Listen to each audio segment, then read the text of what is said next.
O pastor e o mendigo. Dois membros de uma congregação religiosa evangélica dessas tradicionais, antigas dos Estados Unidos, mas confiáveis e com vários fiéis, em seu principal templo de pregações religiosas, numa determinada cidade de médio porte, resolveram, de comum acordo, ambos de cidades diferentes, mas seguidores dos mesmos fundamentos filosóficos de princípios religiosos, se disfarçarem para, num predeterminado dia de domingo, de maior frequência de seguidores daquele segmento religioso evangélico, para aquela ocasião em que iria ser anunciado um novo pastor que viria a substituir o decano daquela igreja, que por se encontrar velhinho e doente e sem mais condições de continuar pregando para as suas ovelhas, o velho Pro John Delos iria finalmente se aposentar, para poder descansar em paz o final de seus dias. A igreja evangélica ficava localizada no centro de Albuquerque, cidade de médio porte, localizada no condado de Bernalillo, Novo México, sendo a 32ª cidade mais populosa desse estado americano, e os dois pastores pertencentes à mesma congregação evangélica, somente um deles fora o indicado por seus superiores hierárquicos para a substituição do pastor decano que viria a se aposentar em face de sua avançada idade e por ter sido acometido por várias doenças próprias da avançada idade, o qual viria de outra cidade do estado de Arkansas, Hot Springs, no condado de Garland, com pouco mais de 50.000 habitantes, feito Buíque, em Pernambuco. Foi aí que então os dois pastores, o titular, Perry Reynolds Alejandro, com pouco mais de 50 anos de idade, e seu assistente, P.R. Ronald Springs, resolveram de comum acordo, como não eram conhecidos para aquela igreja e a nova cidade para onde iriam residir, e dar continuidade aos seus trabalhos evangélicos, Perry Reynolds, na qualidade de titular, e Perry Ronald, de seu assistente auxiliar. Bem, a questão é a de que o pastor que iria realmente assumir a nova igreja, em tendo combinado antecipadamente com o outro amigo pastor assistente, resolveram, para analisar o comportamento dos fiéis, já que eram pregadores convictos daquilo que levavam como mensagens salvadoras às suas ovelhas, buscaram fazer um teste, e assim o fizeram, sobre o comportamento das ovelhas, em determinadas circunstâncias da vida humana. O pastor Alejandro se disfarçou de mendigo com roupas sujas aos trapos, com rasgões na camisa nas calças, esmolambado mesmo. Com um saco enodoado carregado às suas costas, todo sujo arrumou um incenso fedorento e o banhou por todo o seu corpo, puxando uma cachorrinha vira-latas, e logo no dia de domingo predeterminado por volta das 8 horas da manhã, se postou sentado do lado esquerdo da proximidade da porta principal, da entrada do suntuoso e grande centro de pregação, que deveria caber em torno de umas 2.000 pessoas. O Perry Alejandro tinha mais de 50 anos de idade e uma cara não muito bela, pele amorenada, face demonstrando sofrimento pelas circunstâncias vividas, meio baixo, até porque se tratava de um mísero mendigo. Por seu turno, o seu assistente pastor Springs, homem branco, cabelo bem penteado, altura de cerca de 1,80 metros com aparência de 30 e poucos anos de idade, se disfarçou de um homem bem vestido, com um belo terno da marca Giorgio Armani, com cara fechada, mas elegante homem belo.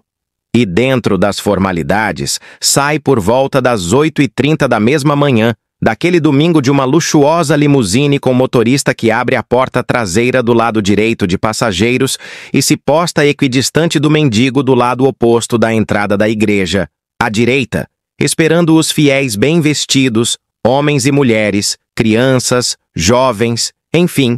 todos os que vinham chegando aos poucos para aquele dia especial em que iria ser anunciado o novo pastor. para ser finalmente apresentado, vir a proferir o seu primeiro sermão aos fiéis, e ambos, o mendigo e o almofadinha, ficaram nas cercanias do belo e suntuoso templo religioso, e vez por outra, um saía para um canto, como querendo conhecer mais o ambiente, e as pessoas iam cada vez mais chegando e se agrupando, se acomodando dentro da igreja, e aí todos estavam ansiosos e esperando para conhecer o novo pastor e, finalmente, o ouvir pela primeira vez. Uma das coisas que ambos observaram é que os que iam entrando na igreja cumprimentavam o homem que se encontrava bem vestido, lhes davam tapinhas nas costas, enquanto que o outro que estava situado em lado oposto, com vestimentas aos trapos, o mendigo, a este quase ninguém o cumprimentava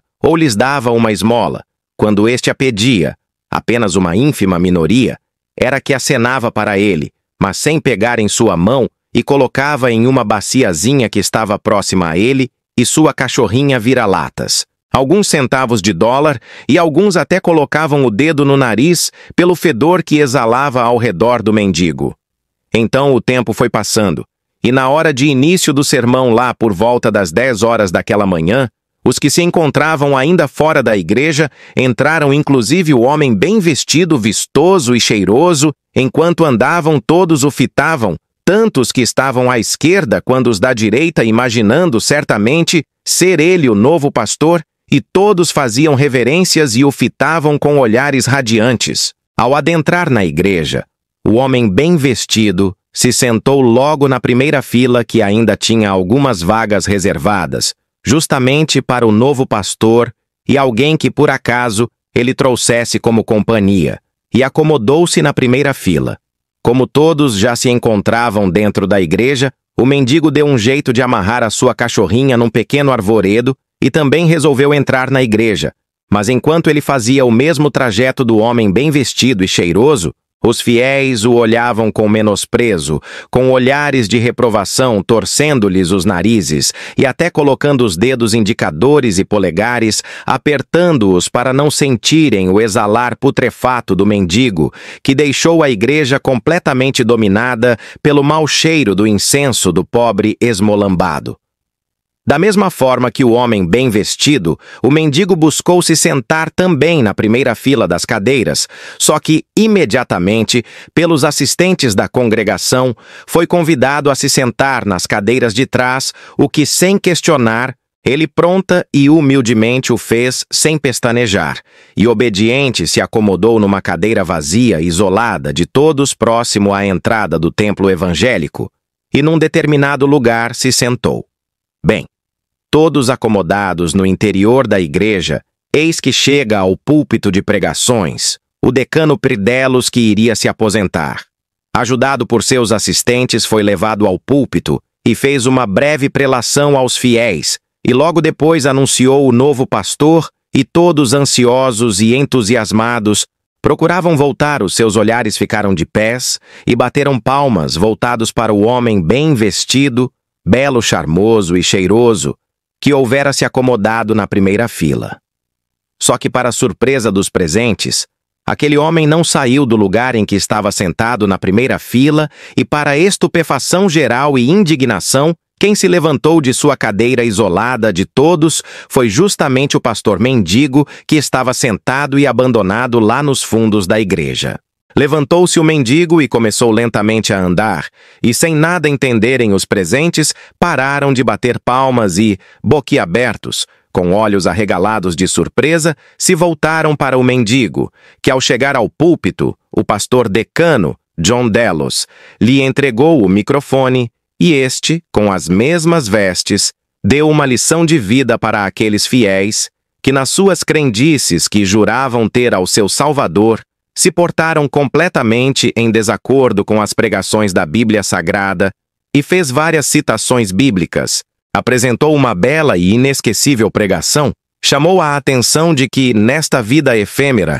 aqueles que se dizem filhos de Deus devem olhar o seu próximo, não por sua aparência, sua forma de se vestir ou de se comportar, ou pela ostentação de riqueza ou grandeza que aparenta ter, mas sim se voltarem para aqueles que têm a bondade dentro do coração de cada um e da humildade que a todos os fiéis deveriam ter. Esta foi uma grande lição de vida que, naquela ocasião, os fiéis daquela congregação evangélica receberam para nunca mais em suas vidas esquecerem, e muitos deles começaram a chorar e lágrimas a jorrar pelos pecados que quase todos cometeram.